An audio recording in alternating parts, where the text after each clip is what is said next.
Happy Monday, everybody. This is Dr. D here with Driven LLC. Just hopping on real quick to talk about, lately I've been posting about data-driven instruction and then had to think about, making sure that people understand what data-driven instruction really is and what I mean when I say that, right? So really it's about data-driven implementation, right? How are you implementing the use of data in your school buildings? So let's start with just some basic definitions of what that means. So data-driven instruction means the use of data from students. It could be any data. It could be formative data or summative data. It could be your benchmark assessments, the actual exit tickets that students submit at the end of a lesson.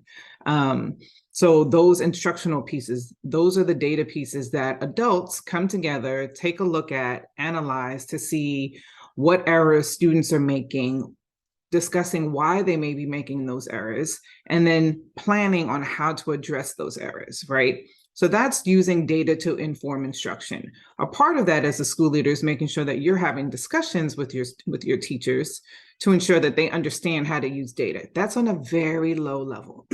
So schools need to really start doing that first. That is the entryway to using data. And as teachers, they use it all the time, but a lot of times teachers do it in silos. Data-driven instruction really is about collaboratively how are grade levels looking at student data to help move students. So I'll give you an example.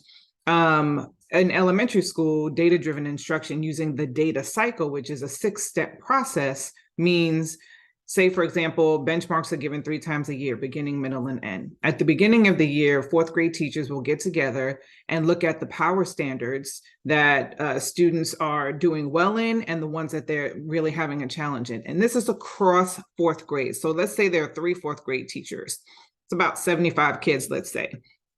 So what you're doing as a team is looking at all 75 kids to see which power standards are really like they have a good grasp on and the ones that they don't yet. The ones that they don't and the ones that you really feel can get, like you can push them along quicker because they have a basic understanding in a lower level standard.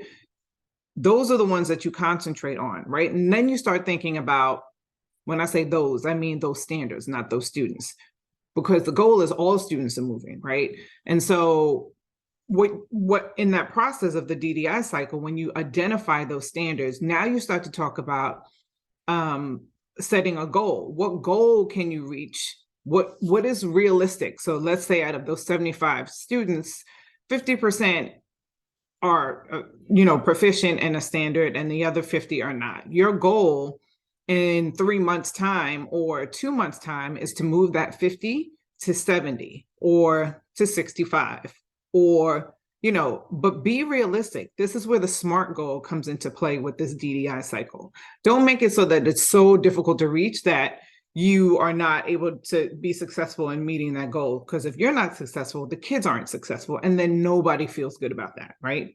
So make the goal really realistic.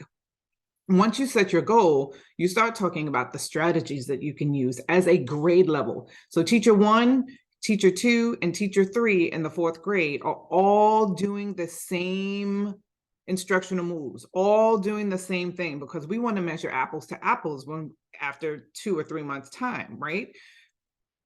Teachers shouldn't be walking away doing their own thing. Everyone is agreeing to do the same thing, which is why it's collaborative. The team has come together to think about the things that they do well. Right? I've seen it at a really high level where if a teacher has a specific teaching move or an implementation that works really well, that they will actually rotate kids so that the child will come in that classroom and get that lesson from that teacher, right? So on a higher level, this can look very different, right? But at the very bare minimum, what we're talking about is all 3 teachers in the 4th grade are leaving that collaborative DDI session with instructional strategies that they will all implement, right? It could be spiraling something in the homework. It could be a quick mini lesson right before the reading lesson, right? It could be something that's collected in the do now to kind of, see where students are and then, reteach them really quick. A mini lesson, 5-10 minutes. It does not take long, right?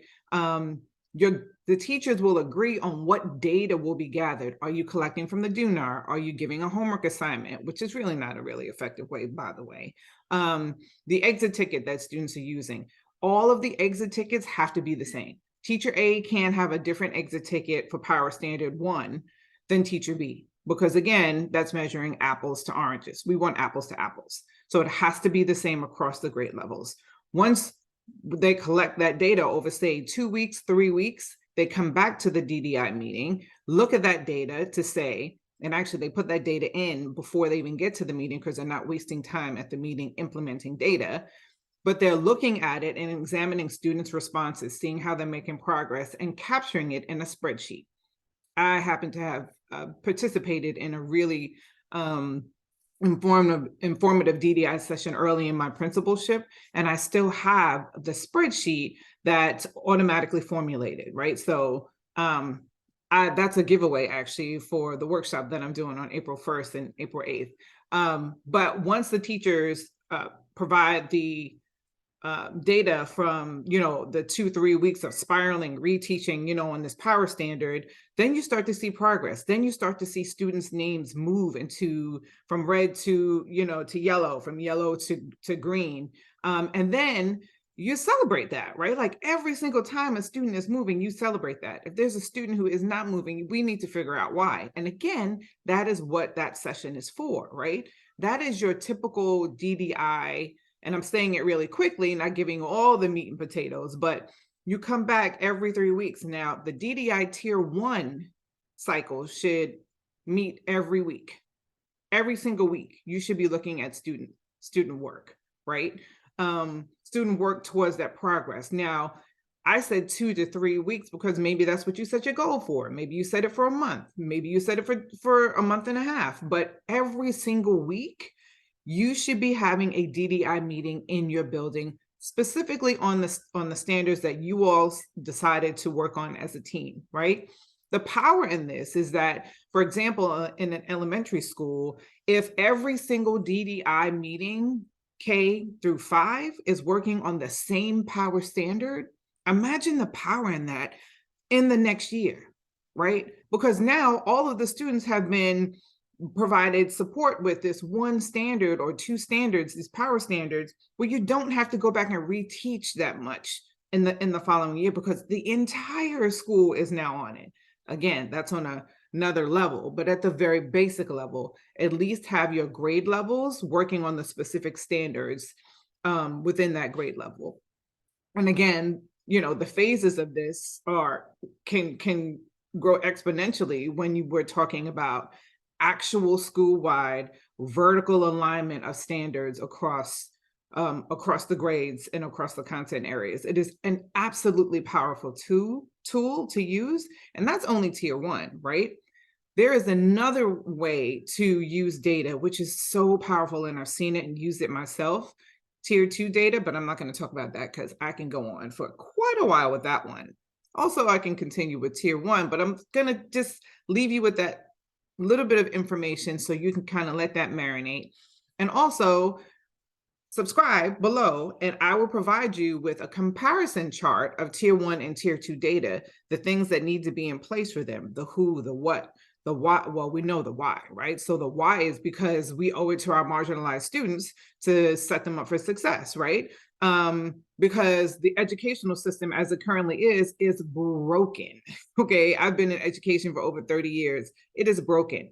There are ways that we as school leaders can really push and move this needle and transform your building, but you have to be innovative and you have to think outside the box because a lot of times the people in the district have never taught.